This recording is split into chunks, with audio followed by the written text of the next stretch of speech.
السلام عليكم ورحمة الله تعالى وبركاته أصحابتي قيمها بدن مقايقو أحمد waxaad ku soo dhawaataan channelka Fogaasho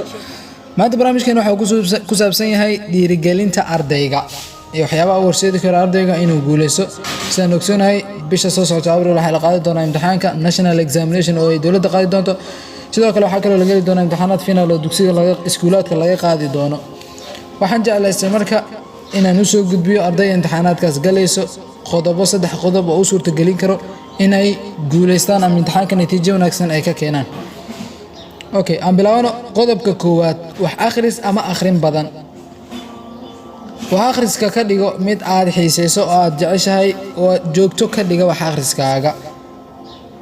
u sameey wax akhriskaaga ama maadooyinka aad akhrinayso jadwal u sameey tusaale ahaan maanta hal maado soo qaad maadada oo kaliya akhri ku celceli tusaale ahaan maadada waxaad siisaa 6 saac 6 saac yeesan noqon 6 saac isku xigto tusaale ahaan 6 saac 2 saac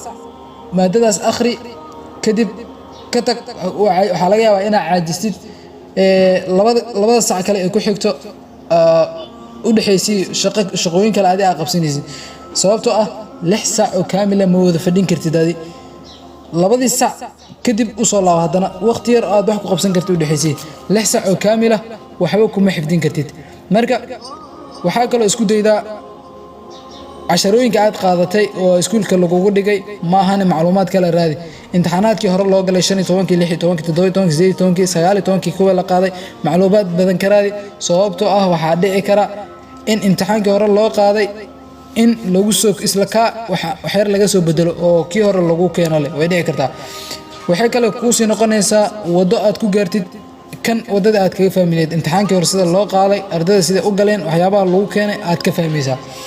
marka sida awgeed qodobkaas waxa akhris ama akhrin badan waa inaad sameysaa waa waajib samee qodobka labaad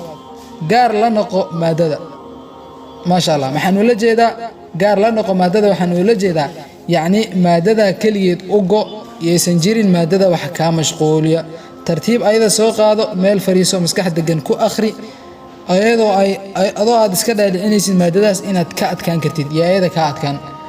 hadduu jiro qof oo ku mashquulinaya u sheeg walaalahay mashquulin maadadan rabaa inaan xifdiyo ma sha Allah waxaad leedahay waqti hebelan ku iman doonaa yuusan ku mashquulin asaga marka waxaan ula jeedaa gaar la noqo maadada kaligeed oo kaliya akhri yuusan jirin wax ka mashquuliyo maadada sababtoo ah waxaad u baahan tahay inaad maadadaas xifdisid oo aad ka adkaatid qodobka saddexaad waxa weeyaan seexashada xilli hore carabta ma ay tiraahdo waxa weeyaan mahmaada carabta oo ay tan ka soo horjeedo seexashada xilli hore man talaba al-ula sahla layali qofkii raba inuu meel soo gaaro habeenkii ayuu soo jeedaa waa micnaheeda tanna qodobkeena saddexaad wuxuu ahaa seexashada xilli hore labadan isbarbar dhig marka man talaba al-ula sahla layali iyo النوم مبكرا اسبربر دغ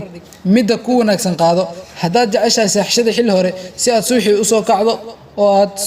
jabi degan wax u akhriso sababtoo ah waqtiyada wax la akhriyo wax la xifdiyo waxa weeyaan waa waqtiga suuxi iyo waqtiga galabtii marka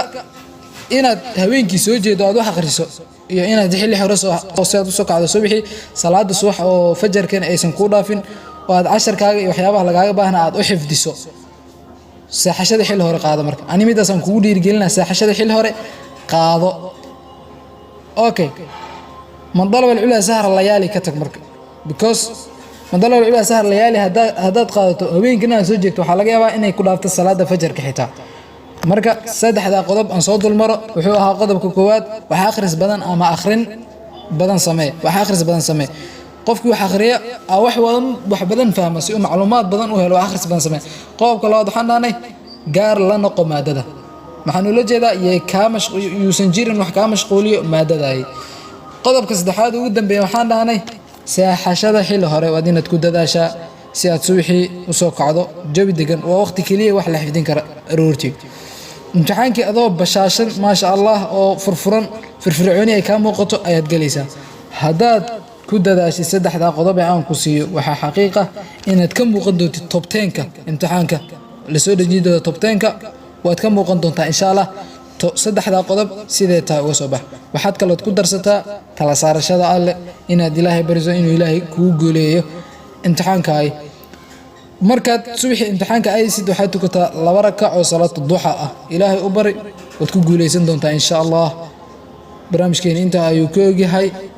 fadlan dib ku xasuusiyo aad ku cusubtahay kanaalka subscribe saar like saar videoga share garaa asxaabtaada la wadaag waxaad fikrado qabto hoos nagu la wadaag qaybta hoose ee commentiga